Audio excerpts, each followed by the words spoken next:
ਵਾਹਿਗੁਰੂ।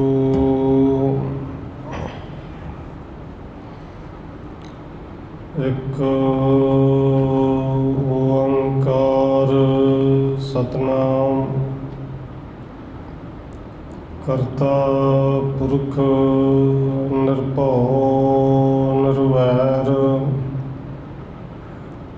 ਅਕਾਲ ਮੂਰਤ ਅਜੂਨੀ ਸੈਭੰ ਗੁਰ ਪ੍ਰਸਾਦ। ਜਿਤਾ ਜਿਉ ਪਿੰਡ ਸਭ ਤੇਰਾ, ਤੂੰ ਅੰਤਰਜਾਮੀ ਪੁਰਖ ਭਗਵਾਨ। ਦਾਸਨ ਦਾਸ ਕਹਿ ਜਨ ਨਾਨਕ, ਜਿਹਾ ਤੂੰ ਕਰਾਹੀਂ ਤਿਹਾ ਹਉ ਕਰੀ ਵਖਿਆਨ।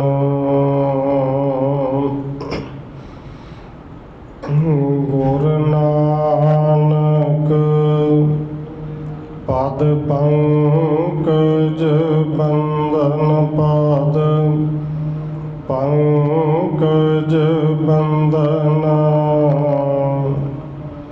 ਸਿਮਰਨ ਅੰਗਦ ਦੁਖ ਨਿਕੰਦਨ, ਗੁਰ ਅਮਰਦਾਸ ਹਿਰਦੈ ਨਿਤ ਧਿਆਉ, ਹਿਰਦੈ ਨਿਤ ਧਿਆਉ। ਗੁਰ ਰਾਮਦਾਸ ਗੁਣ ਗਾਉ, ਗੁਰ ਅਰਜਨ ਬਿਘਨ ਕੇ ਨਾਸਕ, ਬਿਘਨ ਕੇ ਨਾਸਕ। ਗੁਰ ਹਰਗੋਬਿੰਦ ਸ਼ੁਭ ਸੁਮਤ ਪ੍ਰਕਾਸ਼ਕ। ਸ਼੍ਰੀ ਹਰਿ ਰਾਇ ਨਮੋ ਕਰ ਜੋਰੀ, ਨਮੋ ਕਰ ਜੋਰੀ। ਸ਼੍ਰੀ ਹਰਿ ਕ੍ਰਿਸ਼ਨ ਨਾਮ ਬਹੋਰੀ, ਗੁਰੂ ਤੇਗ ਬਹਾਦਰ ਪਰਮ ਕਿਰਪਾਲਾ ਜੀ, ਪਰਮ ਕਿਰਪਾਲਾ। ਗੁਰ ਗੋਬਿੰਦ ਸਿੰਘ ਬਿਸਾਲਾ, ਤਰੋਂ ਤਰਾ ਪਰ ਪੁਨ ਪੁਨ ਸੀਸਾ ਜੀ, ਪੁਨ ਪੁਨ ਸੀਸਾ। ਬੰਦੋਂ ਬਾਰ ਬਾਰ ਜਗਦੀਸ਼ਾ, ਤਰੋਂ ਤਰਾ ਪਰ ਪੁਨ ਪੁਨ ਸੀਸਾ ਜੀ, ਪੁਨ ਪੁਨ ਸੀਸਾ। ਬੰਦੋਂ ਬਾਰ ਬਾਰ ਜਗਦੀਸ਼ਾ।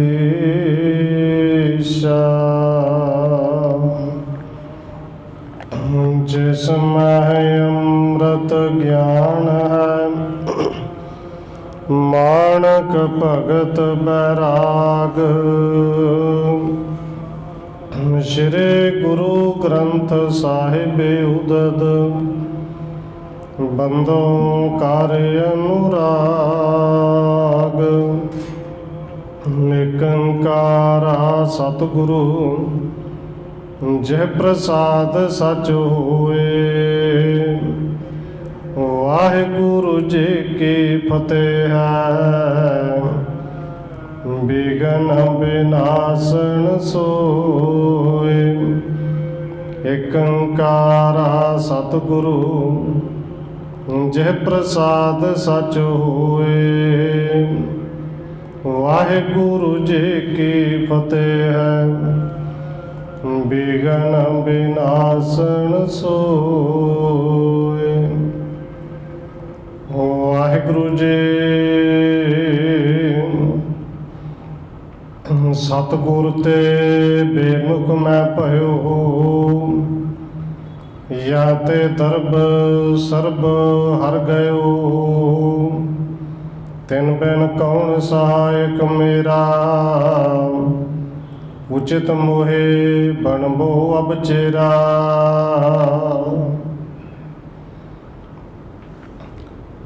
परम सम्मानयुग सतगुरु चबर छत्र तखत दे मालक हाजरा हजूर जहरा जहूर शब्द गुरु जुगों जुग अटल सतगुरु धन श्री गुरु ग्रंथ साहिब महाराज सच्चे पातशाह जी की पावन पवित्र हजूरी अंदर जुड़ बैठे सतसंगी जनों, आप जी वड्डे भागां वाले हो जो सत्कारयोग धन माता राजकौर जी के पावन स्थान गुरुद्वारा मंजी साहब विखे शामां दे दीवाना दी हाजरियां भर रहे हो। आओ रोजाना की तरह धन गुरु अमरदास महाराज जी की चल रही लड़ीवार इतिहास कथा के नाल अगलेरी साल पाउण तो पहला असीस बख्शिश करो जी। रसना नूं करो पवित्र, जितने भी जुड़ बैठे हो लो हाजरी आखो जी। वाहिगुरु जी का खालसा, वाहिगुरु जी की फतेह। सतगुर ते बेमुख मैं भयो, या ते दरब सर बाहर गयो। कविराज कवि संतोख सिंह जी अगे लिख रहे हैं कि जिवें कल पिछले प्रकरण में आप जी ने सरवण किया सी गंगो शाह, जिन्हें गुरु साहिब जी के भेजे हुए हुक्म कि एक ब्राह्मण नूं 50 चांदी के सिक्के दे दो। इस हुक्म नूं अणदेखिया ते अणसुणिया कर दिता। उस ब्राह्मण नूं इन्हें 50 रुपये नहीं दिते, पर समा पिया कि अज होर कल होर घटदा इस गंगो शाह का सारा कारोबार घट गया, धन घट गया, बिल्कुल कंगाल हो गया। कईयां दे पैसे सगों दिन जेड़े सिर चढ़ गए।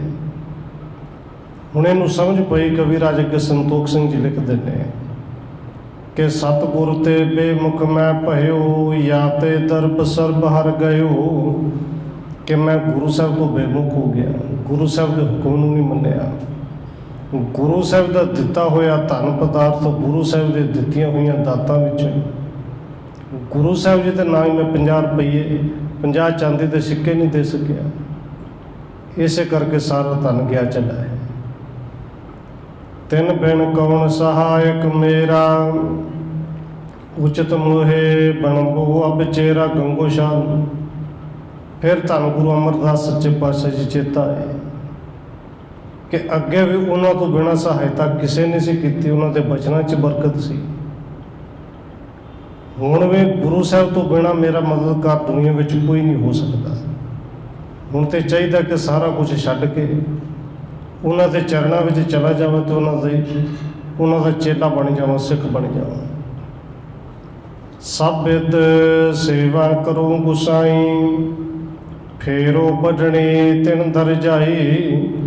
कि जेड़े गुरु साहब के कहे हुए बचन अटल होंदे ने, मैं उन्होंने बचनों पर भरोसा नहीं किया, उस हुक्म नूं मोड़ दिता है। हुण उस गुरु साहब के चरणों में जाके मैं बड़नी का अर्थ होंदा है झाड़ू, उत्थे जाके झाड़ू फेरांगा, उत्थे जाके रज के सेवा करांगा। सिर धार जल ढोमो चिरकाल, करो सेव इत्याद विशाल। अपने सिर उत्ते पानी भर भर के ढोवांगा। और इत्यादक बहुत सेवा, बहुत समा रह के पहलों तो गुरु घर की सेवा करांगा। दिल्ली पुरते निकस्यो चोरी, तूरण पंथ आए गुरियोरी। हुण उस दिल्ली दे विचों बाहर निकलना है तो चोरी चोरी निकलिया, रात नूं भज आया है, क्योंकि कईयां दा धन देना सी, कईयां वाले हुंडी करके भेजी सी, उन्हां दे पैसे देने सन, वापस नहीं कीते। दिल्लियों रातों रात भज्या, चोरी चोरी लुक के आया। और जिन्ना छेती हो सकिया पैंडा मुकाउंदा होया गोबिंदवाल साहब नूं आउंदा गया। इहाँ बाप का होवत त्यारी, मिल सबन मैं लागो कारी। और इत्थे बौली की कार सेवा चल रही सी। बौली साहब की सेवा सिख करते ने। ये गंगो शाह आया, इन्हें गुरु साहब के दर्शन तो नहीं किए, लंगर दे विचों प्रशादा छकिया। और जिथे सिख संगतां सेवा करदी उन्होंने विच मिल के सेवा करन लग पिया। अंतरजामी सब किस जाना, टिग हकार नह कछू बखाना। धन गुरु अमरदास महाराज जी नूं पता लग्या कि गंगो शाह आया, संगत विच मिल के सेवा कर रहा है। और सतगुरु जी अंतरजामी ने सब कुछ जान गए कि कुछ पल्ले नहीं रहा, घाटा पै गया कारोबार च। फिर पर इस बार धन गुरु अमरदास जी ने गंगो शाह नूं सदा नहीं भेजा, बुलाया नहीं, ना ही कुछ बचन कहे ने, ना को गुस्सा किया, ना खड़ा, ना ही बुलाया है। बहुत मोल के वस्त्रण माहे, बांधे ईंट पेट तर जाहे। क्योंकि है तो आखिर शाहूकार सी ना, लखां का व्यापार करता रहा, घाटा पै गया। और तन उत्ते पाए हुए कपड़े फिर अमीरां वाले होने सन, बड़े कीमती कपड़े पाए। उन्हें केवड़े कीमती कपड़ियां दे विच ही इट्टां चुक चुक के बन बन के अपने मोढियां ते रखदा है और बौली की कार सेवा कर रहे हैं। लोक लाज कुल रीत महाना, खान पान आदिक तज ज्ञाना। कहते इन्होंने गंगो शाह ने हुण इस वारी लोक लाज बिल्कुल नहीं रखी कि लोग ही कहणगे एडा वड्डा शाहूकार ते मजदूरां वाला काम करता है। ये लोक लाज बिल्कुल नहीं रखी, क्योंकि पता से हुण शाहूकार ना तो पै गया शाह, पर शाहूकार रहा तो कोई नहीं। इतों तक सेवा दे विच मस्त हो गया कि इनू खाना पीना भी भुल जाता सी कि प्रसादा छकिया कि नहीं छकिया, छकना कि नहीं छकना। बापे कार बिखै रह लागा, सब सुध भूल प्रेम रस पागा। बस बौली साहब की सेवा दे विच लगे लगे नूं इन्ना प्रेम बनिया कि सारा कुछ भुल गया कि तू घाटा भी पिया सी। ये सारा कुछ भुल गया कि मेरे कोल कुछ नहीं रहा। बस अंदर जे याद है तो सिर्फ गुरु साहब की सेवा ते सेवा के प्रति जिहड़ा प्रेम है। कह सो कह ना सुन है बात, सेवा ते तत्पर दिन रात। गंगो शाह किसी दे नाल बोलदा नहीं, किसी नूं कुछ नहीं कहता, ना ही किसी दे नाल कोई गल करता है। बस दिन रात सेवा दे विच तत्पर रहिंदा ते अपने मुख तो धन गुरु नानक, धन गुरु अमरदास जी, गुरु साहब का नाम जपदा है। गुर सेवा को तप यस कीना, जग व्यवहार शूर सब देना। दिन रात सेवा दे विच लग्या है ते जगत के सारे कारोबार जिवें छड्ड ही दिते। घाटा तो पिया ही पिया सी, कि उस कारोबार नूं भुल ही गया कि हुण करना ही। होत पयो उत्साह विसाला, अंतर बृत टिक गई तिस काला। हिरदे दे विच इन्ना प्रेम जागया, सेवा दे विच उत्साह दे नाल लगदा है, प्रेम दे नाल लगदा है कि सेवा करदे करदे उनकी जिहड़ी बिरती है अंतरमुखी होगी। पहलों बिरती केवल बाहरमुखी सी कि कारोबार किवें वधे, रुपया किवें आवे, मेरा नां किवें होवे। हुण बिरती अंतरमुखी हो गई कि रब किवें मिले, गुरु का सिमरन किवें हर वेले चले, सुत्या पिया गुरु किवें याद आवे। बस फर्क तो इन्ना ही है ना जी, बिरती बाहर मुखी जे अंदर मुखी हो जाए। बुल्ले शाह ने तां ही किया सी ना कि देखो तो बुल्ले शाह है उनकी कहनी है भी कि रब का की पाउना, इधरों पुट्टना तो इधरों लाउना। बस मैं वाला बूटा पट्टिया जाए तो तू वाला लग जाए, तू तो अंदर ही है। हुण इत्थे कहंदे ने इहदे अंदरों मैं मेरी जिवें मारी गई है, बिरती जिहड़ी अंदर मुखी हो गई। प्रेम प्रवाह बह्यो उर्माही, चिंत कष्ट तृण ठहरियो नाही। अंदर प्रेम का विआह जिहड़ा प्रवाह है वो इन्ना विआह जिवें नदी वगदी है ना, प्रेम की नदी इन्ने भर के चली कि इहदे विच चिंता झूरे दुख रोग सारे जिवें बह के अगे चले गए। चिंता चोरा नेड़े रहा ही नहीं। ज्यों ज्यों सुख प्राप्त भा उर को, त्यों तो सेव प्रेम भा गुर को। जिवें जिवें अंदर प्रेम पैदा होंदा है होर ज़्यादा होंदा है, उवें सेवा दे विच मन होर लगदा है, सेवा दे विच होर रस होंदा है, सेवा दे विच होर आनंद होंदा है। मन मह मूरत अचल टिकाई, कबहूं वहर पिखे गुर ताई।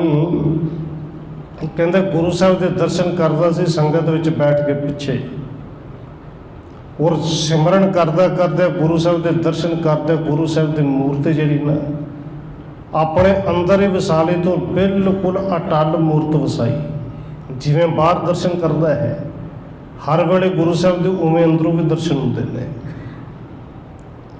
निस दिन ध्यान टिकायो कैसे, जोगे की समात होए जैसे। इत्थे कवि संतोख सिंह ने उदाहरण दी कि इस गंगो शाह ने दिन रात सेवा ते सिमरन विच मन नूं किवें टिकाया कि जिवें एक जोगी की समाधि लगी हुंदी है। जोगी समाधि अडोल लाउंदा है और इस गंगो शाह का मन अडोल हो गया है। हत्थां पैरां नाल काम करदा है, हाथ पाँव कर काम सब। चेत निरंजन नाल ते वो चेत जिहड़ा बिल्कुल अटल लग गया है, एक रस बिरती जुड़ गई है। अतिशय खैंच प्रेम जब कीन, रहो गहो नह गुरु प्रवीण। सेवा करदे करदे कई दिन लंघ गए और जदों इन्ने प्रेम दे विच प्रेम की खिच पई कि इन्ने प्रेम नाल सिमरन ते सेवा गंगो शाह ने की, फिर धन गुरु अमरदास जी तो रहा नहीं गया। अज तक तो बुलाया नहीं सी, किसी को भेजिया नहीं सी, गंगो शाह नूं पुछया तक नहीं सी, पर उन्होंने प्रेम की खिच अंदर पई। दासन के बस बिरद संभारा, वसे प्रेम ते निकट हकारा। क्योंकि गुरु परमेश्वर का बिरद ही ऐसा, सुभाव ही ऐसा है कि अपने सेवकों के सिखां के भगतों के प्रेम के वस में हो ही जाते हैं। हुण प्रेम वस होकर धन गुरु अमरदास जी ने सिख नूं भेजिया है कि भाई गंगो शाह सेवा करदा, नूं बुला के लियाओ।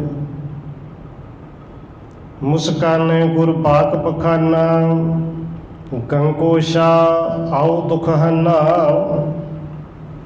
कहते जदों गंगो शाह आया है, सतगुरु धन गुरु अमरदास के चरणों च नमस्कार की, हथ जोड़े और धन गुरु अमरदास जी मुस्कराए तो मुस्करा के फिर कहते ने आओ गंगो शाह जी आओ। कहते गंगो शाह गुरु साहब ने बचन किए, तुहाडे सारे दुख दूर हो गए ने। गंगो शाह आओ दुख हन्ना, तुहाडे सारे दुख दूर हो गए ने, तुसीं दूर कर लेने सेवा करके। हुण गुरु साहब ने गंगो शाह किया है, बस शाह कह के असल विच असल शाह बना दिता है। दासन के पद पंकज पर सिर निज धरियो, बहु जोर कर आगे खरियो। जदों गुरु साहब ने कहा ना गंगो शाह आओ, गंगो शाह ने गुरु साहब के चरणों ते अपना सिर रख दिता, दोवें चरण हाथों के नाल घुट के फड़े और फिर हाथ जोड़ के सामने खलो गया, बेनती की। हुण बेनती दे विच फर्क आ गया जी।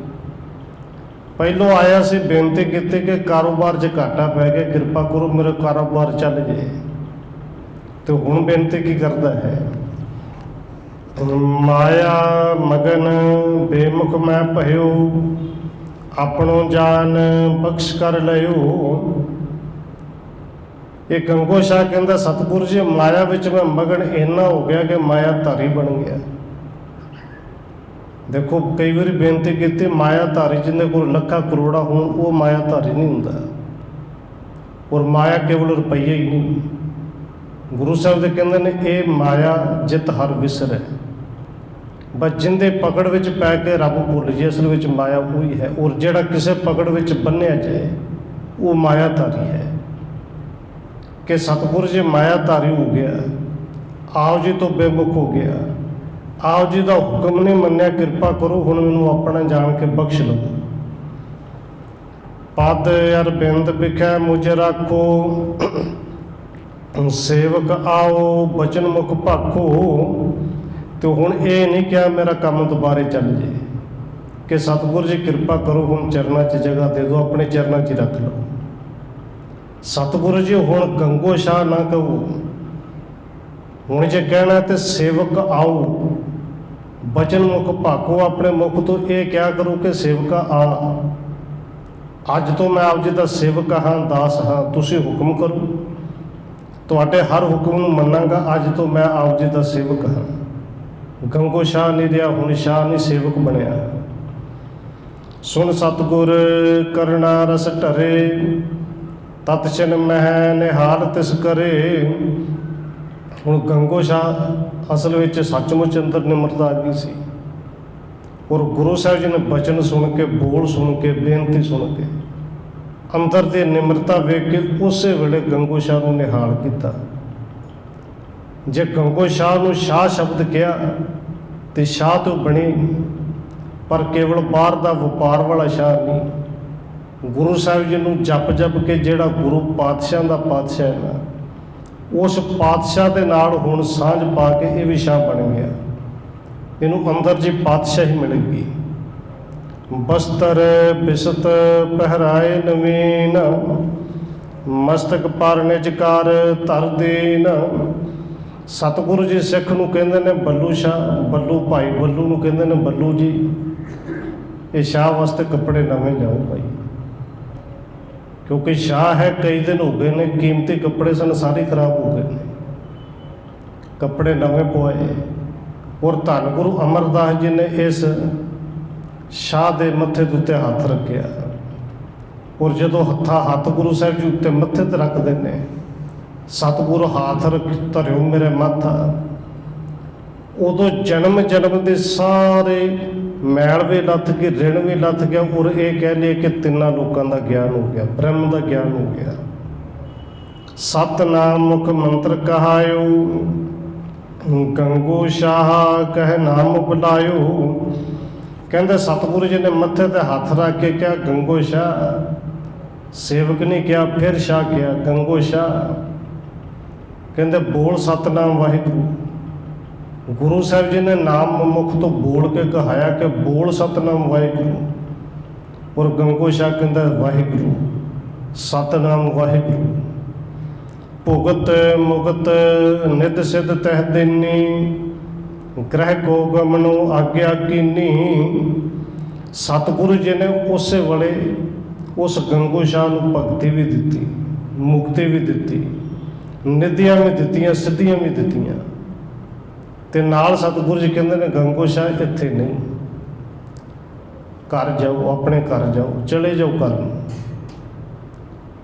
ਤੇ ਘਰ ਜਾ ਕੇ ਕਰਨਾ ਕੀ ਹੈ? ਸੰਗਤ ਕੀ ਜੈ ਜਾਏ, ਗੁਰ ਸਿੱਖੇ ਕੀ ਰੀਤ ਚਲਾਏ। ਹੁਣ ਇੱਕ ਮੰਜੀ ਇਸ ਗੰਗੋ ਸ਼ਾਹ ਨੂੰ ਦਿੱਤੀ, ਪ੍ਰਚਾਰਕ ਬਣਾਇਆ। ਔਰ ਗੁਰੂ ਸਾਹਿਬ ਜੀ ਪ੍ਰਚਾਰਕ ਅਸਲ ਵਿੱਚ ਬਣਾਉਂਦੇ ਹੁੰਦੇ ਸਨ ਉਹਨੂੰ ਸਨ ਜਿਹਦੇ ਅੰਦਰ ਨਾਮ ਦੀ ਕਣੀ ਆਪ ਰੱਖਦੇ ਸਨ, ਕਿ ਜਿਹੜਾ ਅੰਦਰੋਂ ਵੀ ਉਸੇ ਤਰ੍ਹਾਂ ਦਾ ਤੇ ਬਾਹਰੋਂ ਵੀ ਉਸੇ ਤਰ੍ਹਾਂ ਦਾ, ਜਿਹੜਾ ਸੱਚ ਨਾਲ ਸੱਚਮੁੱਚ ਜੁੜਿਆ ਹੋਇਆ ਸੀ। ਕਿ ਜਾ ਕੇ ਸੰਗਤ ਕਰਨੀ ਹੈ, ਸਤ ਸੰਗਤ ਕਰਿਆ ਕਰੋ। ਸਿੱਖੀ ਦੇ ਰੀਤ ਨੂੰ, ਸਿੱਖੀ ਦੀ ਮਰਿਆਦਾ ਨੂੰ ਜਾ ਕੇ ਪ੍ਰਗਟ ਕਰਨਾ ਹੈ। ਆਪ ਜਪੋ, ਅਵਰਾ ਨਾਮ ਜਪਾਓ, ਆਪ ਜਪਣਾ ਹੈ ਜਿੰਨਾ ਹੋ ਸਕੇ ਸੰਗਤ ਕਰਕੇ। ਸੰਗਤ ਵਿੱਚ ਸੰਗਤ ਨੂੰ ਜਪਾਇਆ ਕਰੋ। ਅਜਮਤ ਜੁਤ ਕਰਕੇ ਸੋ ਪਠਾਇਓ, ਪਾਏ ਬਖਸ਼ ਗੁਣ ਸੀਸ ਨਿਵਾਇਓ। ਧੰਨ ਗੁਰੂ ਅਮਰਦਾਸ ਜੀ ਨੇ ਇਸ ਗੰਗੋ ਸ਼ਾਹ ਨੂੰ ਰਿੱਧੀਆਂ ਸਿੱਧੀਆਂ ਬਖਸ਼ੀਆਂ, ਬ੍ਰਹਮ ਦਾ ਗਿਆਨ ਦਿੱਤਾ, ਗੁਰਮਤਿ ਦਾ ਗਿਆਨ ਦਿੱਤਾ। ਔਰ ਇਹ ਸਾਰੀਆਂ ਬਖਸ਼ਿਸ਼ਾਂ ਕਰਕੇ ਗੁਰੂ ਸਾਹਿਬ ਜੀ ਨੇ ਆਪ ਸਿਰ ਤੇ ਹੱਥ ਰੱਖਿਆ। ਔਰ ਫਿਰ ਕਹਿੰਦੇ ਨੇ ਗੰਗੋ ਸ਼ਾਹ ਹੁਣ ਜਾਓ, ਘਰ ਜਾਓ। ਗੁਰੂ ਸਾਹਿਬ ਦੇ ਅੱਗੇ ਗੰਗੋ ਸ਼ਾਹ ਨੇ ਸੀਸ ਝੁਕਾਇਆ ਹੈ, ਗੁਰੂ ਸਾਹਿਬ ਤੋਂ ਆਗਿਆ ਲਈ। ਬਿਦਾ ਹੋਏ ਕਰ ਸਤਨ ਸਿਧਾਰਾ, ਧਿਆਨ ਹਿਰਦੇ ਸਤਿਗੁਰੂ ਕੋ ਧਾਰਾ। ਗੁਰੂ ਸਾਹਿਬ ਦੀ ਆਗਿਆ ਸਤ ਬਚਨ ਕਰਕੇ ਮੰਨੀ, ਸੀਸ ਨਵਾਇਆ, ਗੁਰੂ ਸਾਹਿਬ ਤੋਂ ਆਗਿਆ ਲਈ, ਗੁਰੂ ਸਾਹਿਬ ਨੇ ਵਿਦਿਆ ਕੀਤਾ। ਇਸ ਗੰਗੋ ਸ਼ਾਹ ਨੇ ਗੁਰੂ ਸਾਹਿਬ ਦੇ ਮੂਰਤ ਨੂੰ, ਗੁਰੂ ਸਾਹਿਬ ਦੇ ਨਾਮ ਨੂੰ, ਸ਼ਬਦ ਨੂੰ ਆਪਣੇ ਹਿਰਦੇ ਵਿੱਚ ਪੂਰੀ ਤਰ੍ਹਾਂ ਧਾਰਨ ਕਰ ਲਿਆ ਸੀ। ਬਹੁ ਪ੍ਰਕਾਰ ਕੇ ਉਸਤਤ ਕਰਕੇ, ਭਇਓ ਨਿਹਾਲ ਸੋ ਅਜਮਤ ਧਰ ਕੇ। ਕਹਿੰਦੇ ਗੰਗੋ ਸ਼ਾਹ ਨੇ ਗੁਰੂ ਸਾਹਿਬ ਦੀ ਬੜੀ ਉਸਤਤ ਕੀਤੀ, ਸਾਰੀਆਂ ਕਰਾਮਾਤਾਂ ਲੈ ਕੇ, ਰਿੱਧੀਆਂ ਸਿੱਧੀਆਂ ਲੈ ਕੇ ਨਿਹਾਲ ਹੋ ਗਿਆ। ਇਸ ਤੋਂ ਬਾਅਦ ਇਹਨੇ ਸ਼ੌਕਰੇ ਦਾ ਕੰਮ ਤੇ ਨਹੀਂ ਕੀਤਾ, ਪਰ ਇਹਦੇ ਕੋਲ ਮਾਇਆ ਦੀ ਘਾਟ ਨਹੀਂ ਰਹੀ। ਲੋੜਵੰਦਾਂ ਦੀ ਲੋੜ ਇਹ ਪੂਰੀ ਕਰਦਾ ਸੀ, ਪਰ ਹੁਣ ਵਿਆਜ ਨਹੀਂ ਸੀ ਲੈਂਦਾ। ਇਹ ਸਤ ਸੰਗਤ ਕਰਦਾ ਸੀ, ਸਵੇਰੇ ਸ਼ਾਮੀ ਜਪਦਾ ਸੀ, ਜਪਾਉਂਦਾ ਸੀ। ਇਹਨੇ ਲੰਗਰ ਜਿਹੜੇ ਨੇ ਉਹ ਵੀ ਲਾਏ, ਸਿੱਖੀ ਦਾ ਪ੍ਰਚਾਰ ਵੀ ਕੀਤਾ। ਇਹਨੇ ਸ਼ਬਦ ਦਾ ਲੰਗਰ ਵੀ ਲਾਇਆ ਤੇ ਇਹਨੇ ਪ੍ਰਸ਼ਾਦੇ ਵਾਲਾ ਲੰਗਰ ਵੀ ਲਾਇਆ। ਜਾਏ ਸਤਨ ਮੈਂ ਸੰਗਤ ਕੇ ਨਾ, ਸਤਿਗੁਰ ਨਾਮ ਜਪਾਵਣ ਦੇਨ। ਜਿਹੜਾ ਨਾਮ ਗੁਰੂ ਸਾਹਿਬ ਨੇ ਜਪਾਇਆ ਸੀ ਕਿ ਗੰਗੋ ਸ਼ਾਹ ਬੋਲ ਸਤਨਾਮ ਵਾਹਿਗੁਰੂ, ਉਹ ਨਾਮ ਇਹਨੇ ਕਿ ਸੰਗਤਾਂ ਵਿੱਚ ਵੀ ਵੰਡਿਆ। ਔਰ ਇਸੇ ਵੰਡ ਨੂੰ ਧੰਨ ਗੁਰੂ ਅਰਜਨ ਦੇਵ ਜੀ ਨੇ ਕਿਹਾ ਸੀ ਕਿ ਭਾਈ ਖਾਵੋ ਖਰਚੋ ਰਲ ਮਿਲ ਭਾਈ, ਟੋਟ ਨਾ ਆਵੇ ਵੱਧ ਤੋਂ ਜਾਈ। ਭਾਵੇਂ ਸ਼ਬਦ ਪੜ੍ਹਿਆ ਜਾਂਦਾ ਹੈ ਕਿ ਲੰਗਰ ਵਰਤਾਉਣਾ ਘਟੇ ਨਾ। ਔਰ ਕਈ ਵਾਰੀ ਬੇਨਤੀ ਕੀਤੀ, ਲੰਗਰ ਜਿਹੜਾ ਬਣਿਆ ਕੋਈ ਉਹ ਤਾਂ ਖਤਮ ਹੋ ਹੀ ਜਾਣਾ ਹੈ। 100 ਵਾਸਤੇ ਬਣਿਆ ਵੱਧ ਤੋਂ ਵੱਧ 200 ਛਕ ਜਾਏਗਾ। ਪਰ ਇਹ ਜਿਹੜਾ ਸ਼ਬਦ ਦਾ ਲੰਗਰ ਹੈ ਨਾ, ਅਸਲ ਵਿੱਚ ਗੁਰੂ ਸਾਹਿਬ ਨੇ ਪਾਵਨ ਬਚਨ ਇਸੇ ਲਈ ਵਰਤੇ ਸਨ ਕਿ ਨਾਮ ਜਪਿਆ ਵੀ ਕਦੇ ਘਟਦਾ ਹੈ, ਵਧੇਗਾ ਤਾਂ ਹੈ, ਔਰ ਦਿਨੋਂ ਦਿਨ ਵੱਧਦਾ ਹੈ। ਜੇ ਤੇਰੇ ਕੋਲ ਸ਼ਬਦ ਦਾ ਗਿਆਨ ਹੈ ਤਾਂ ਗਿਆਨ ਵੰਡਿਆ ਕਿਤੇ ਘਟਦਾ ਹੈ, ਵਧੇਗਾ। ਇਹਨੇ ਸਤਨਾਮ ਦਾ ਜਾਪ ਜਪਿਆ ਤੇ ਜਪਾਇਆ। ਜਿਸ ਕੋ ਬਚਨ ਕਹਿ ਫੁਰ ਜਾਏ, ਹੋਵਤ ਭਏ ਸਿੱਖ ਸਮੁਦਾਏ। ਹੁਣ ਗੰਗੋ ਸ਼ਾਹ ਘਰ ਚਲਾ ਗਿਆ, ਸਤ ਸੰਗਤ ਕਰਦਾ, ਜਪਦਾ ਹੈ, ਜਪਾਉਂਦਾ ਹੈ ਤੇ ਰਸਨਾ ਤੇ ਗੁਰੂ ਬੈਠ ਗਏ। ਆਪਣੇ ਮੁਖ ਤੋਂ ਜੋ ਕੁਝ ਕਹਿੰਦਾ, ਜੇ ਕਿਸੇ ਨੂੰ ਕਹਿੰਦਾ ਜਾ ਭਾਈ ਤੇਰਾ ਦੁੱਖ ਦੂਰ ਹੋ ਜਾਏਗਾ, ਉਹਦਾ ਦੁੱਖ ਦੂਰ ਹੁੰਦਾ ਸੀ।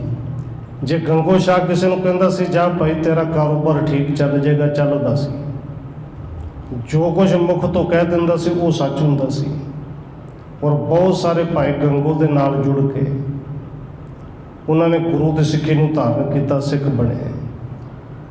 ਅਬ ਲੱਗ ਤਿਸ ਕੋ ਜਾਣੇ ਜਾਏ, ਕਉ ਸੰਤੋਖ ਸਿੰਘ ਪੂਰਨ ਧਿਆਏ। ਕਵੀ ਸੰਤੋਖ ਸਿੰਘ ਜੀ ਇੱਥੇ ਅਧਿਆਏ ਸੰਪੂਰਨ ਕਰਦੇ ਹੋਏ ਲਿਖਦੇ ਨੇ ਕਿ ਹੁਣ ਤੱਕ ਉਸ ਗੰਗੋ ਸ਼ਾਹ ਨੂੰ ਜਾਣਿਆ ਜਾਂਦਾ ਹੈ। ਸ਼ਾਹ ਜਿਹੜਾ ਪਰਿਵਾਰ ਹੈ, ਖਾਨਦਾਨ ਹੋਏਗਾ ਹੋਰ ਵੀ, ਪਰ ਉਸ ਸ਼ਾਹ ਦੇ ਨਾਲ ਬੜੇ ਜਾਣੇ ਜਾਂਦੇ ਨੇ। ਸਾਡੇ ਕੁਰਸ਼ੇਤਰ 'ਚ ਹੁੰਦਾ ਸੀ, ਬਜ਼ੁਰਗ ਸੀ, ਛੋਟੇ ਛੋਟੇ ਸਭ ਪਾਠੀ ਸਿੰਘ ਸੀ। ਔਰ ਉਹਦੇ ਨਾਲ ਜਦੋਂ ਪਾਠ ਕਰਨ ਜਾਣਾ ਨਾ ਉਹਦਾ ਕੋਈ ਨਹੀਂ ਸੀ ਖਾਸ ਛੇਤੀ ਕਿਤੇ ਜਾਣ ਦਾ, ਸ਼ਾਹ ਜੀ ਕਹਿੰਦੇ ਸਨ। ਔਰ ਗੁਰੂ ਦੀ ਕਿਰਪਾ ਵੀ ਇੰਨਾ ਸੀ ਕਿ ਪਾਠ ਕਰਦਾ ਸੀ ਕਿ ਕਥਾ ਹੀ ਕਰਦਾ ਸੀ, ਹੱਥਾਂ ਦੇ ਨਾਲ ਸਮਝਾ ਕੇ ਉਹਨੇ ਪਾਠ ਕਰਨਾ, ਵਿਸ਼ਰਾਮ ਲਾ ਕੇ ਕਰਨਾ ਕਿ ਜਿਵੇਂ ਕਥਾ ਹੀ ਕਰਦਾ ਹੋਵੇ। ਉਹ ਪਰਿਵਾਰ ਕਵੀ ਸੰਤੋਖ ਸਿੰਘ ਜੀ ਲਿਖਦੇ ਨੇ ਕਿ ਸ਼ਾਹ ਦੇ ਨਾਂ ਦੇ ਨਾਲ ਅੱਜ ਵੀ ਜਾਣਿਆ ਜਾਂਦਾ ਹੈ। ਇੱਥੇ ਅਧਿਆਇ ਖਤਮ ਕੀਤਾ ਹੈ, ਅਗਲਾ ਅਧਿਆਇ ਸ਼ੁਰੂ ਕਰਦੇ ਫਿਰ ਲਿਖਦੇ ਨੇ ਦੋਹਰਾ ਕਾਰ ਹੋਤ ਨਤ ਬਾਪਿਕਾ, करे प्रेम सो दास। ਅੱਗੇ ਅਧਿਆਇ ਨੰਬਰ 55 ਸ਼ੁਰੂ ਕਰਦੇ ਲਿਖਦੇ ਕਿ ਬੌਲੀ ਸਾਹਿਬ ਦੀ ਕਾਰ ਸੇਵਾ ਉਹ ਨਿਰੰਤਰ ਚੱਲ ਰਹੀ ਸੀ। ਹੁਣ ਬੌਲੀ ਨੂੰ ਪੱਕਾ ਕਰਨ ਦੀ ਸੇਵਾ ਚੱਲ ਰਹੀ ਸੀ, ਕਿਉਂਕਿ ਪਾਣੀ ਤੇ ਆ ਗਿਆ। ਭਾਈ ਮਾਨਕ ਚੰਦ ਵਾਲਾ ਜੀ ਨੇ ਪ੍ਰਸੰਗ ਸੁਣਿਆ। ਸਿੱਖ ਸੰਗਤਾਂ ਬੜੇ ਪ੍ਰੇਮ ਦੇ ਨਾਲ ਸੇਵਾ ਕਰ ਰਹੀਆਂ ਨੇ, ਬੌਲੀ ਦੀ ਪੌੜੀਆਂ ਬਣ ਰਹੀਆਂ ਨੇ, ਪੱਕੀ ਹੋ ਰਹੀ ਹੈ। ਕਿਰਪਾ ਦ੍ਰਿਸ਼ਟ ਜਿਸ ਕੋ ਪਿਖਤ ਤਿਸਕੇ ਗਿਆਨ ਪ੍ਰਕਾਸ਼। ਤੇ ਇਹ ਸੇਵਾ ਦੇ ਸਮੇਂ ਗੁਰੂ ਸਾਹਿਬ ਜੀ ਅੰਮ੍ਰਿਤ ਵੇਲੇ ਨਿਤਨੇਮ ਤੋਂ ਬਾਅਦ ਪਹਿਲੀ ਦ੍ਰਿਸ਼ਟੀ ਜਿੰਦੇ ਤੇ ਪਾਉਂਦੇ ਸਨ, ਜਿੰਦੇ ਤੇ ਕਿਰਪਾ ਦੀ ਦ੍ਰਿਸ਼ਟੀ ਪਾ ਦਿੰਦੇ ਸਨ। ਕਹਿੰਦੇ ਉਹਨੂੰ ਪੂਰਨ ਗਿਆਨ, ਇਹ ਕਹਿ ਦੇ ਕਿ ਗੁਰਮਤਿ ਗਿਆਨ ਜਾਂ ਬ੍ਰਹਮ ਗਿਆਨ ਬਖਸ਼ ਦਿੰਦੇ ਸਨ। ਲਿਆਏ ਏਟ ਕਾ ਕਰਦਮ ਕਰਕੇ ਚੂਨਾ ਪ੍ਰਥਮ ਸੋ ਨੇਕ ਸੁਧਰ ਕੈ। ਕਿਉਂਕਿ ਪਹਿਲੋਂ ਸੀਮਿੰਟ ਤਾਂ ਨਹੀਂ ਸਨ ਹੁੰਦੇ, ਇੱਟਾਂ ਹੁੰਦੀਆਂ ਸਨ, ਉਹ ਵੀ ਆਮ ਭੱਠੀ ਦੇ ਵਿੱਚ ਪਕਾਈਆਂ ਜਾਂਦੀਆਂ ਸਨ। ਕਿ ਸਿੱਖ ਜਿਹੜੇ ਨੇ ਨਾਲ ਕਾਰੀਗਰ ਵੀ ਨੇ, ਮਜ਼ਦੂਰ ਵੀ ਲੱਗੇ ਹੋਏ ਨੇ, ਇੱਟਾਂ ਲਿਆਉਂਦੇ ਨੇ। ਕਰਦਮ ਕਹਿੰਦੇ ਨੇ ਗਾਰੇ ਨੂੰ, ਕਿ ਗਾਰਾ ਲੈ ਕੇ ਆਉਂਦੇ ਨੇ, ਇੱਟਾਂ ਲੈ ਕੇ ਆਉਂਦੇ ਨੇ, ਫਿਰ ਚੂਨੇ ਦੇ ਵਿੱਚ ਚਣਾਈ ਹੁੰਦੀ ਹੈ। ਉਹ ਚੂਨੇ ਨੂੰ ਪਹਿਲੋਂ ਘਰਾਂ ਦੇ ਵਿੱਚੋਂ ਲੋਕ ਆਪਣੇ ਆਪਣੇ ਘਰਾਂ ਦੇ ਵਿੱਚੋਂ ਸਿੱਖ ਜਿਹੜੇ ਨੇ ਪੀ ਕੇ ਲਿਆਉਂਦੇ ਸਨ ਬਰੀਕ ਕਰਕੇ, ਕਿਉਂਕਿ ਸੀਮਿੰਟ ਨਹੀਂ ਸੀ ਚੱਲਦਾ, ਉਦੋਂ ਚੂਨੇ ਚੱਲਦਾ ਸੀ ਨਾ ਜੀ। ਔਰ ਚੂਨੇ ਦੀਆਂ ਬਣੀਆਂ ਹੋਈਆਂ ਪੁਰਾਣੀਆਂ ਕਈ ਦੀਵਾਰਾਂ ਮਿਲ ਜਾਂਦੀਆਂ ਨੇ, ਬੜੀਆਂ ਮਜ਼ਬੂਤ ਸਨ। ਪਿਸੈ ਚਾਕੇ ਮਹਿ ਕਰ ਪ੍ਰੇਮ ਸਿਰ ਧਰ ਕਰ ਗਮਣੇ ਹਿਤ ਛੇਮ। ਸਿੱਖ ਬੜੇ ਪ੍ਰੇਮ ਦੇ ਨਾਲ ਕੁਝ ਜੱਗੀਆਂ ਗੁਰੂ ਘਰ ਦੇ ਵਿੱਚ ਵੀ ਸਨ। ਕੁਝ ਜਿਹੜੇ ਨੇ ਗੋਬਿੰਦਵਾਲ ਸਾਹਿਬ ਨਗਰ ਦੇ ਵਿੱਚ ਰਹਿਣ ਵਾਲੇ ਆਪੋ ਆਪਣੇ ਘਰਾਂ ਦੇ ਵਿੱਚ ਚੱਕੀਆਂ ਸਨ। ਉਹਨਾਂ ਚੱਕੀਆਂ ਦੇ ਵਿੱਚ ਚੂਨੇ ਨੂੰ ਪੀ ਕੇ ਲਿਆਉਂਦੇ ਸਨ ਬਰੀਕ ਕਰਕੇ। ਕਿਸ ਕੋ ਕਿਮ ਕੋਈ ਨਾ ਕਹੈ ਆਪੇ ਕਰਨ ਸੇ ਸੁਭ ਚਹੈ। ਤੇ ਕੋਈ ਕਿਸੇ ਨੂੰ ਆਰਡਰ ਨਹੀਂ ਸੀ ਕਰਦਾ ਹੁੰਦਾ, ਜਥੇਦਾਰ ਨਹੀਂ ਸੀ ਕੋਈ ਕਿ ਵੀ ਇਸ ਤਰ੍ਹਾਂ ਕਰੋ ਕਿ ਇਸ ਤਰ੍ਹਾਂ ਕਰੋ। ਸਿੱਖ ਪ੍ਰੇਮ ਦੇ ਨਾਲ ਆਪਣੇ ਆਪ ਹੀ ਕਿਸੇ ਨੂੰ ਕੁਝ ਨਹੀਂ ਕਹਿੰਦੇ, ਜਿਹੜੀ ਸੇਵਾ ਵੇਖਦੇ ਨੇ ਆਪ ਹੀ ਕਰਦੇ ਨੇ। ਕਿ ਚੂਨਾ ਲਿਆਉਣ ਵਾਲਾ ਉਹ ਲਿਆਉਂਦੇ ਨੇ, ਇੱਟਾਂ ਲਿਆਉਣ ਵਾਲੀਆਂ ਨੇ ਉਹ ਲਿਆਉਂਦੇ ਨੇ, ਕਿਸੇ ਨੂੰ ਕੁਝ ਨਹੀਂ ਕਹਿੰਦੇ, ਵਾਹਿਗੁਰੂ ਵਾਹਿਗੁਰੂ ਬੋਲਦੇ ਹੋਏ ਸੇਵਾ ਦੇ ਵਿੱਚ ਲੱਗੇ ਨੇ। ਇੱਕ ਆਵੈ ਇੱਕ ਲੈ ਲੈ ਜਾਹੇ ਕਾਰੀਗਰ ਕੇ ਟਿਕ ਪਹੁੰਚਾਹੇ। ਕਹਿੰਦੇ ਬਸ ਇੱਕ ਆਉਂਦਾ ਇੱਕ ਜਾਂਦਾ ਹੈ, ਕਾਰੀਗਰਾਂ ਦੇ ਕੋਲ ਪਹੁੰਚਦੇ ਨੇ। ਕੋਈ ਇੱਟਾਂ ਲੈ ਕੇ ਜਾ ਰਿਹਾ ਹੈ, ਕੋਈ ਇੱਟਾਂ ਰੱਖ ਕੇ ਖਾਲੀ ਆ ਰਿਹਾ ਹੈ, ਕੋਈ ਚੂਨਾ ਚੁੱਕਿਆ ਹੈ ਕਿਸੇ ਨੇ। ਜਿਵੇਂ ਜਿਵੇਂ ਦੀ ਲੋੜ ਹੈ ਸਮਾਨ ਚੁੱਕਦੇ ਨੇ, ਸੇਵਾ ਕਰਦੇ ਨੇ, ਆ ਰਹੇ ਨੇ। ਕੁਝ ਕਈ ਦਿਨ ਰਹਿੰਦੇ ਨੇ, ਰਹਿ ਕੇ ਘਰਾਂ ਨੂੰ ਚਲੇ ਜਾਂਦੇ ਨੇ, ਕੁਝ ਹੋਰ ਆ ਜਾਂਦੇ ਨੇ। ਜਿਉਂ ਜੋ ਕਰੇ ਪ੍ਰੀਤ ਸੋ ਸੇਵਾ ਤਿਉਂ ਤਿਉਂ ਲੱਖ ਸਭ ਕੀ ਗੁਰਦੇਵਾ। ਔਰ ਜਿਵੇਂ ਜਿਵੇਂ ਪ੍ਰੇਮ ਦੇ ਨਾਲ ਜਿਹੜੀ ਜਿਹੜੀ ਭਾਵਨਾ ਦੇ ਨਾਲ ਕੋਈ ਸੇਵਾ ਕਰਦਾ ਹੈ, ਗੁਰੂ ਸਾਹਿਬ ਦੀ ਉਹ ਵੇਖ ਕੇ ਉਸੇ ਤਰ੍ਹਾਂ ਮਨੋਕਾਮਨਾ ਪੂਰੀ ਕਰਦੇ ਨੇ। ਕਿਉਂਕਿ ਕਈ ਤਾਂ ਕੋਈ ਨਾ ਕੋਈ ਮਨੋਕਾਮਨਾ ਹੀ ਲੈ ਕੇ ਆਉਂਦਾ ਹੈ ਨਾ ਜੀ, ਕਿ ਇੰਨੇ ਦਿਨ ਸੇਵਾ ਕਰਾਂਗਾ, ਮੇਰਾ ਕਾਰੋਬਾਰ ਠੀਕ ਚੱਲ ਜੇ, ਇੰਨੇ ਦਿਨ ਸੇਵਾ ਕਰਾਂਗਾ, ਦੁੱਧ ਪੁੱਤ ਦੇ ਵਿੱਚ ਵਾਧਾ ਹੋ ਜੇ, ਇੰਨੇ ਦਿਨ ਸੇਵਾ ਕਰਾਂਗਾ, ਮੇਰਾ ਇਹ ਕੰਮ ਬਣ ਜੇ। ਔਰ ਕੁਝ ਜਿਹੜੇ ਬਹੁਤ ਘੱਟ ਹੁੰਦੇ ਨੇ, ਉਹ ਹੁੰਦੇ ਨੇ ਬਿਲਕੁਲ ਨਿਸ਼ਕਾਮ ਸੇਵਾ ਕਰਨ ਵਾਲੇ, ਕਿ ਕਿਸੇ ਵੀ ਤਰ੍ਹਾਂ ਦੀ ਕੋਈ ਕਾਮਨਾ ਨਹੀਂ ਲੈ ਕੇ ਆਉਂਦੇ। ਜੇ ਕਾਮਨਾ ਹੁੰਦੀ ਤੇ ਕੋਈ ਕਿ ਸਤਿਗੁਰ ਜੀ ਕਿਰਪਾ ਕਰੀ ਸੇਵਾ ਬਖਸ਼ ਕੇ ਰੱਖੀ। ਔਰ ਜਿਹੜਾ ਨਿਸ਼ਕਾਮ ਹੋ ਕੇ ਸੇਵਾ ਕਰਦਾ ਹੈ, ਸਤਿਗੁਰੂ ਧੰਨ ਗੁਰੂ ਅਰਜਨ ਦੇਵ ਜੀ ਨੇ ਕਿਰਪਾ ਵੀ ਕੀਤੀ ਹੈ ਕਿ ਸੇਵਾ ਕਰਤ ਹੋਏ ਨੇ ਕਾਮੀ ਤਿਸ ਕੋ ਹੋਤ ਪ੍ਰਾਪਤ ਸੁਆਮੀ। ਹੁਣ ਜਿਹੜੇ ਸੁਆਮੀ ਤੋਂ ਛੋਟੀਆਂ ਛੋਟੀਆਂ ਮੰਗਾਂ ਮੰਗਣੀਆਂ ਨੇ ਕਿ ਅੱਜ ਆਹ ਮਿਲ ਜੇ, ਕੱਲ ਆਹ ਮਿਲ ਜੇ, ਇਵੇਂ ਦੀ ਆਸ ਪੂਰੀ ਨਹੀਂ ਹੁੰਦੀ। ਬੰਦਾ ਤੇ ਪੂਰਾ ਹੋ ਜਾਂਦਾ ਹੈ, ਪਰ ਇਹ ਆਸਾਂ ਨਹੀਂ ਪੂਰੀ ਹੁੰਦੀਆਂ। ਅੱਜ ਇਹ ਤੇ ਕੱਲ ਇਹ ਤੇ ਕੱਲ ਉਹ, ਇਹ ਆਸ ਤਾਂ ਹੀ ਪੂਰੀ ਹੋਣੀ ਹੈ ਕਿ ਜਿਹੜੇ ਸੁਆਮੀ ਤੋਂ ਮੰਗਣਾ ਉਸ ਸੁਆਮੀ ਨੂੰ ਹੀ ਮੰਗ ਲਈਏ। ਕਿ ਸਤਿਗੁਰੂ ਜੀ ਕੇਵਲ ਤੁਹਾਨੂੰ ਲੈਣਾ ਹੈ, ਤੁਸੀਂ ਹਿਰਦੇ ਘਰ ਵਿੱਚ ਸਦਾ ਲਈ ਟਿਕ ਜਾਓ। ਹੁਣ ਕਿਸੇ ਰਾਜੇ ਤੋਂ ਕਿਸੇ ਪਾਤਸ਼ਾਹ ਤੋਂ ਮੰਗਣ ਜਾਣਾ ਹੋਵੇ, ਅੱਜ ਗਏ ਕੱਲ ਗਏ, ਫਿਰ ਹੁੰਦਾ ਹੈ ਨਾ। ਕਿਸੇ ਰਾਜ ਦਾ ਮੁੱਖ ਮੰਤਰੀ ਗਿਆ ਪ੍ਰਧਾਨ ਮੰਤਰੀ ਕੋਲ ਕਿ ਇਹ ਕੁਛ ਦੇ ਦਿਓ। ਹੁਣ ਕਿਸੇ ਕੋਲੋਂ ਜਾ ਕੇ ਕੋਈ ਚੀਜ਼ ਮੰਗਣੀ ਤੇ ਇੱਕ ਉਸ ਰਾਜੇ ਨੂੰ ਮੰਗ ਲੈਣਾ ਕਿ ਮੈਂ ਬਸ ਤੁਸੀਂ ਮੇਰੇ ਨਾਲ ਹੀ ਰਹੋ। ਤੇ ਇੱਥੇ ਰਾਜਾ ਨੇ ਇੱਥੇ ਤੇ ਦੀਨ ਦੁਨੀਆ ਦਾ ਬਾਦਸ਼ਾਹ, ਪਾਤਸ਼ਾਹ ਦਾ ਪਾਤਸ਼ਾਹ, ਉਹ ਜਿਹੜੇ ਨਿਸ਼ਕਾਮ ਸੇਵਾ ਕਰਦੇ ਨੇ, ਕੇਵਲ ਇੱਕੋ ਹੀ ਕਾਮਨਾ ਹੈ ਕਿ ਸਤਿਗੁਰੂ ਜੀ ਤੁਹਾਡੇ ਦਰਸ਼ਨ ਹੁੰਦੇ ਰਹਿਣ, ਇਹ ਸੇਵਾ ਸਿਮਰਨ ਮਿਲੀ ਰਹੇ। ਔਰ ਉਸੇ ਨੂੰ ਸਤਿਗੁਰੂ ਧੰਨ ਗੁਰੂ ਅਰਜਨ ਦੇਵ ਜੀ ਸੁਖਮਨੀ ਸਾਹਿਬ ਦੇ ਵਿੱਚ ਪਾਵਨ ਬਚਨ ਕਹਿੰਦੇ ਨੇ ਕਿ ਜਿਸ ਜਨ ਕੋ ਪ੍ਰਭ ਦਰਸ ਪਿਆਸਾ, ਨਾਨਕ ਤਾਕੈ ਬਲ ਬਲ ਜਾਸਾ। ਔਰ ਪਦੇ ਦੇ ਵਿੱਚੋਂ ਸਾਰੇ ਬਚਨ ਵੀ ਕਹੇ ਨੇ ਕਿ ਜੇ ਕੋਈ ਚਾਰ ਪਦਾਰਥ ਮੰਗਦਾ ਮਿਲਦੇ ਤੇ ਉਹੀ ਨੇ। ਜੇ ਕੋਈ ਆ ਕੇ ਮੰਗਦਾ ਕਿ ਸ਼ੋਭਾ ਵਡਿਆਈ ਮਿਲੇ ਇਸ ਘਰ ਤੋਂ, ਕਾਮਨਾ ਤੇ ਉਹ ਵੀ ਪੂਰੀ ਹੁੰਦੀ ਹੈ। ਕੋਈ ਆ ਕੇ ਮੰਗਦਾ ਕਿ ਦੇਹ ਅਰੋਗਤਾ ਮਿਲੇ, ਜੇ ਰੋਗ ਦੂਰ ਹੋ ਜੇ, ਇਸ ਘਰ ਤੋਂ ਵੀ ਮਿਲਦਾ ਹੈ। ਪਰ ਜਿਹੜੇ ਵਿਰਲੇ ਨੇ, ਜਿਹੜੇ ਕੇਵੜੇ ਮੰਗਦੇ ਨੇ ਕਿ ਤੇਰੇ ਦਰਸ਼ਨ ਚਾਹੀਦੇ ਨੇ, ਧੰਨ ਗੁਰੂ ਅਰਜਨ ਦੇਵ ਜੀ ਕਹਿੰਦੇ ਨੇ ਉਹਨਾਂ ਦੇ ਚਰਨਾਂ 'ਚ ਨਮਸਕਾਰ ਹੈ। ਜਿਵੇਂ ਜਿਵੇਂ ਸਿੱਖ ਸੇਵਾ ਕਰਦੇ ਨੇ, ਗੁਰੂ ਸਾਹਿਬ ਜੀ ਉਹਨਾਂ ਦੀ ਸੇਵਾ ਤੋਂ ਪ੍ਰਸੰਨ ਹੁੰਦੇ ਨੇ, ਉਵੇਂ ਉਹਨਾਂ ਦੀ ਕਾਮਨਾਵਾਂ ਉਹਨਾਂ ਦੀ ਪੂਰੀਆਂ ਵੀ ਕਰਦੇ ਨੇ। ਪੂਰੇ ਮਨੋ ਕਾਮਨਾ ਤਿਨ ਕੀ, ਵਿਆਪਕ ਜੋਤ ਸਭਨ ਮਹਿ ਜਨ ਕੀ। ਔਰ ਸਤਿਗੁਰੂ ਜੀ ਸਰੀਰ ਕਰਕੇ ਭਾਵੇਂ ਵੱਖਰੇ ਨਜ਼ਰ ਆਉਂਦੇ ਨੇ, ਸਾਰਿਆਂ ਦੀਆਂ ਕਾਮਨਾਵਾਂ ਪੂਰੀਆਂ ਕਰਦੇ ਨੇ, ਕਿਉਂਕਿ ਸਾਰਿਆਂ ਦੇ ਵਿੱਚ ਜੋਤ ਤੇ ਉਸੇ ਗੁਰੂ ਦੀ ਹੈ, ਜੋਤ ਤੇ ਉਸੇ ਰੱਬ ਦੀ ਹੈ। ਔਰ ਸਾਰਿਆਂ ਦੇ ਅੰਦਰ ਦੀਆਂ ਜਾਣਦੇ ਨੇ। ਏਕ ਸਿੱਖ ਕਾਬਲ ਮਹਿ ਰਹੈ, ਪਤੇ ਵਰਤਾ ਇਸਤਰੀ ਜਿਸ ਹੈ। ਇਸੇ ਤਰ੍ਹਾਂ ਗੁਰੂ ਸਾਹਿਬ ਦਾ ਇੱਕ ਸਿੱਖ ਹੈ ਜਿਹੜਾ ਕਾਬਲ 'ਚ ਰਹਿੰਦਾ ਹੈ। ਜਿਹੜੀ ਉਹਦੇ ਘਰ ਵਾਲੀ ਹੈ ਉਹ ਬੀਬੀ ਬੜੀ ਪ੍ਰਤੀਵਰਤਾ ਹੈ, ਪਤੀ ਦੇ ਅਨੁਸਾਰ ਹੋ ਕੇ ਚੱਲਦੀ, ਦਿਨ ਰਾਤ ਪਤੀ ਨੂੰ ਪਿਆਰ ਵੀ ਕਰਦੀ ਹੈ। ਪਤ ਮਹਿ ਪ੍ਰੇਮ ਜਾਮਣੀ ਦਿਨ ਮੈਂ, ਪੁਰੇ ਨਾ ਅਪਰ ਪੁਰਸ਼ ਕੋ ਮਨ ਮੈਂ। ਤੇ ਆਪਣੇ ਮਨ ਨੂੰ ਇੰਨਾ ਸਾਧਿਆ ਹੋਇਆ ਹੈ ਕਿ ਪਤੀ ਤੋਂ ਬਿਨਾਂ ਕਦੇ ਸੁਪਨੇ ਵਿੱਚ ਵੀ, ਫੁਰਨੇ ਦੇ ਵਿੱਚ ਵੀ ਕਿਸੇ ਪਰ ਪੁਰਖ ਦੇ ਬਾਰੇ ਕੋਈ ਮਾੜਾ ਖਿਆਲ ਪੈਦਾ ਹੀ ਨਹੀਂ ਹੁੰਦਾ। ਤੇ ਸਿੱਖ ਨੇ ਸਿੱਖੀ ਸੋ ਦ੍ਰਿੜਾਈ, ਆਪਣ ਭਾਰ ਜਾ ਕੋ ਸੁਖਦਾਈ। ਕਹਿੰਦੇ ਉਸ ਗੁਰੂ ਕੇ ਸਿੱਖ ਨੇ ਆਪਣੀ ਘਰ ਵਾਲੀ ਨੂੰ, ਉਸ ਸਿੱਖਣੀ ਨੂੰ ਗੁਰੂ ਦੀ ਸਿੱਖੀ ਦ੍ਰਿੜ ਕਰਵਾਈ ਜੀ। ਗੁਰੂ ਦੇ ਬਾਰੇ ਕਥਾ ਕਹਾਣੀਆਂ ਸੁਣਾਈਆਂ, ਗੁਰੂ ਦੀ ਸਿੱਖ ਪੱਕੀ ਕਰਾਈ। ਔਰ ਉਹ ਜਿਹੜੀ ਆਪਣ ਭਾਰ ਜਾ ਕੋ ਸੁਖਦਾਈ, ਉਹਨੂੰ ਸੁੱਖ ਦਿੱਤਾ ਕਿ ਸਭ ਤੋਂ ਸੁੱਖ ਜੇ ਮਿਲਣਾ ਹੈ ਵੱਧ, ਉਹ ਗੁਰੂ ਦੀ ਸੇਵਾ ਦੇ ਵਿੱਚੋਂ, ਗੁਰੂ ਦੇ ਸਿਮਰਨ ਵਿੱਚੋਂ ਹੈ। ਪਤ ਬ੍ਰਿਤ ਤੇ ਸ਼ਕਤ ਵਿਸਾਲਾ, ਜਹ ਚਾਹੇ ਪਹੁੰਚੇ ਤਤਕਾਲਾ।